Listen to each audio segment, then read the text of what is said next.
Hello friends, welcome to my YouTube channel the world of literature. Friends, आज का हमारा topic है sonnet. Friends, literature के student को सबसे पहले सोनेट के बारे में इंट्रोडक्शन दिया जाता है, क्योंकि ये फॉर्म ऑफ पोइट्री का एक बहुत बड़ा टॉपिक है।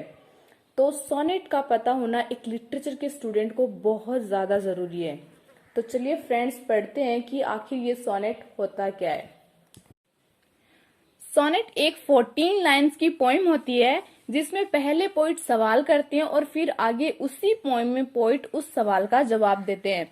फ्रेंड, सोनेट के जो मेन पार्ट हैं वो दो प्रकार के होते हैं। हालांकि आगे जाके सोनेट को और नए रूप भी दिए गए थे, लेकिन जो मेन पार्ट हैं वो दो हैं जो कि पूरे वर्ल्ड में फेमस हैं, और वो दो पार्ट हैं इटालियन सोनेट और इंग्लिश सोनेट।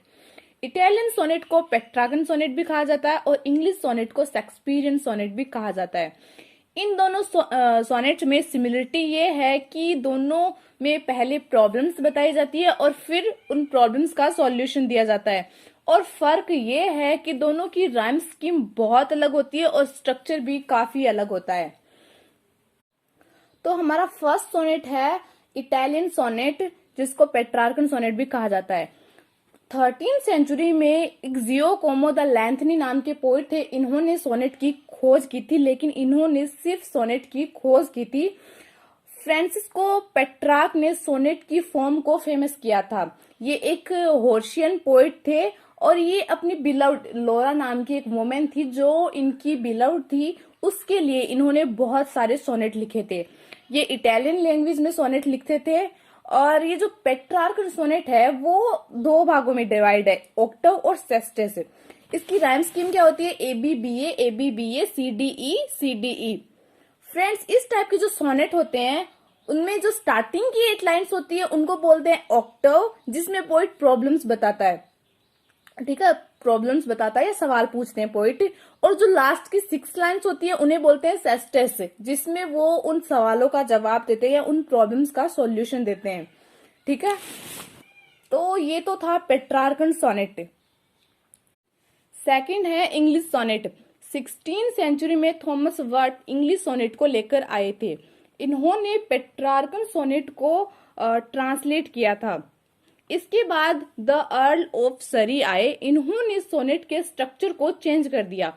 इन्होंने सबसे बड़ा चेंज क्या किया था कि उन जो पेट्रार्कन सोनेट थे उसमें 8 लाइन की ऑक्टव होती थी और 6 लाइन का सेस्टर्स, और इन्होंने 3 बना दिए क्वाट्रेंट्स और लास्ट में एक कपलेट, यानी कि 4 लाइन्स की 3 पैराग्राफ और लास्ट में 2 लाइन का एक कपलेट। लेकिन एक चीज थी वो सेम थी, वो ये थी कि वो उसमें भी 8 लाइन में प्रॉब्लम बताई जाती थी और 9th लाइन में सॉल्यूशन शुरू किया जाता था। वही सेम चीज इंग्लिश सोनेट में भी रही।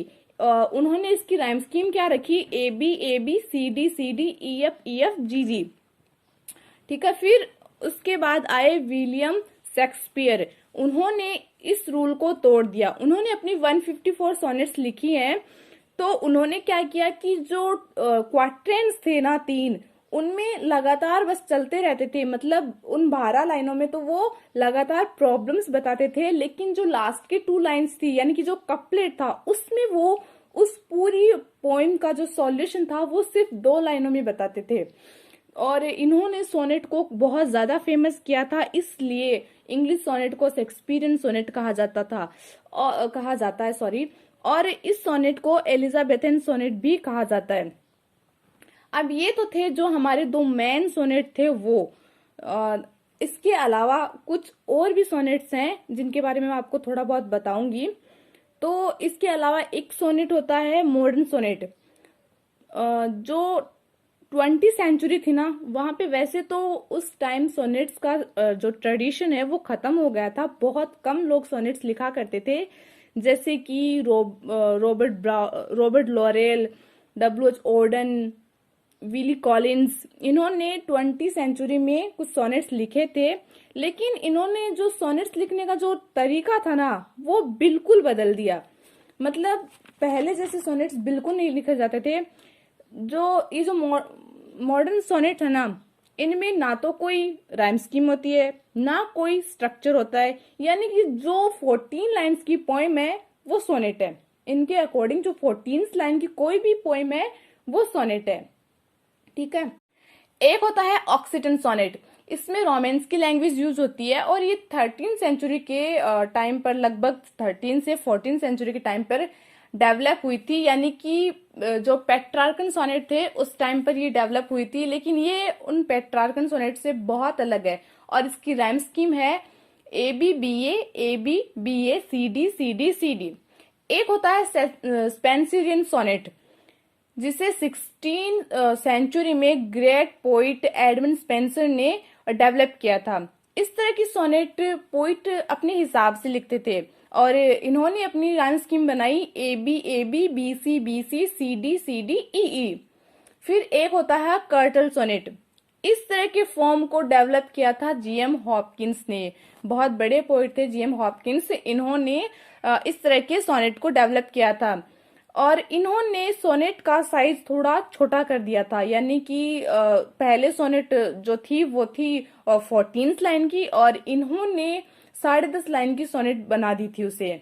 तो ये उनकी थी। अब फ्रेंड्स, चाहे इंग्लिश सोनेट हो या इटालियन सोनेट हो, दोनों सोनेट का मकसद था लव को रिप्रेजेंट करना। लेकिन फिर 17th सेंचुरी में आए जॉन डन। इन्होंने अपनी जो सोनेट है वो रिलीजन्स पर लिखना शुरू कर दिया था। और उसके बाद आए जॉन मिल्टन।